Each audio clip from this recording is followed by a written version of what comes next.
It will be one of the most significant decisions in the Supreme Court's history. Tomorrow, it will decide whether Canadians should have the constitutional right to control the way they die. 21 years ago, the court said no. It was the Sue Rodriguez case, a split decision.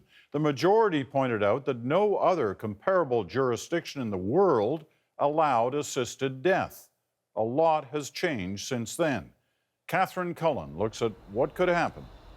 Catherine. Peter, it's being called a historic case, maybe one of the more important decisions the Supreme Court has ever made, and dealing with one of the most fundamental issues, when and how we die. This issue is so personal. Stephen Fletcher knows what it means to suffer. He was 23 when a car crash left him paralyzed from the neck down. He profoundly believes doctors should be allowed to help the terminally ill die. There are people who find themselves in a situation where it's hopeless, and the only thing that's left is a bunch of suffering and pain and death. And for what?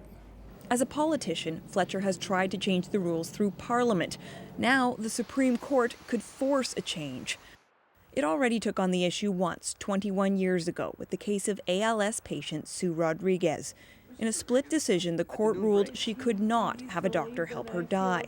This time around, the government argues the key issues haven't changed. Protection of the vulnerable and the preservation of life are as vital today as they were 21 years ago. But this law professor says now Canada can look at examples of places that allow doctor-assisted death and see how it's working. And we have evidence that we can look to see, has the risk been managed? And to the extent that it has been, that makes the government's argument, we need an absolute prohibition, no assisted suicide ever, a difficult argument potentially to continue to justify. Another change, the group that represents Canada's doctors now supports letting them help some patients die, if the law allows it. The Canadian Medical Association says in rare cases, when a dying person is suffering greatly and asks to end their life, it may be appropriate for a doctor to help. Ultimately, this isn't a decision for physicians to make.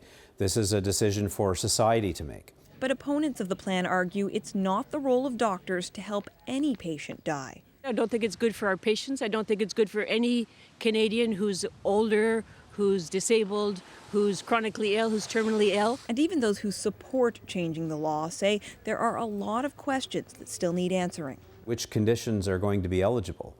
Do we want one or two doctors? Should there be a period of sober second thought? If the Supreme Court does decide to strike down the current law, it could give the government a grace period, maybe a year, to come up with a new law. Peter? All right, Catherine, thank you.